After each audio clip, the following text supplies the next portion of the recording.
la star Ellen Pompeo signe pour les saisons 15 et 16 la série hospitalière de Shonda Rhimes au rang des plus vénérables des studios américains. De toutes les séries créées et produites par Shonda Rhimes, son « bébé chéri », comme elle se plaît elle-même à le dire, Grey's Anatomy, sera sans doute celle qui aura duré et marché le plus longtemps. Ainsi l'actrice Ellen Pompeo, alias Meredith Grey, personnage clé, historique, un jour mythique du soap hospitalier, remplit-elle pour 2 ans, soit une 15e et une 16e saison.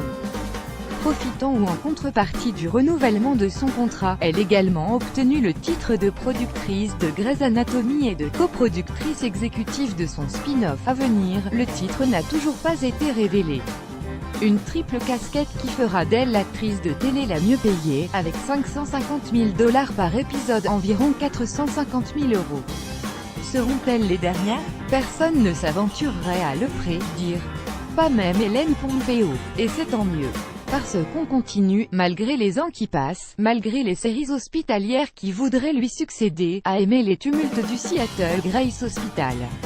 Mais aussi, parce que Grey's Anatomy est une série créée, écrite et incarnée par des personnages féminins charismatiques, Shonda Rhimes, productrice, Debbie Allen, réalisatrice, Linda Klein, conseiller médical, Ellen Pompeo, etc.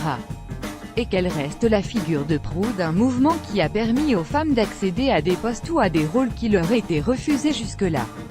Et enfin, parce que Shondaland annonce le retour dans le pool d'auteurs d'une des scénaristes historiques de la fiction, Krista Vernoff, partie depuis 6 ans travailler sur l'excellente Shameless, et que cette femme est géniale.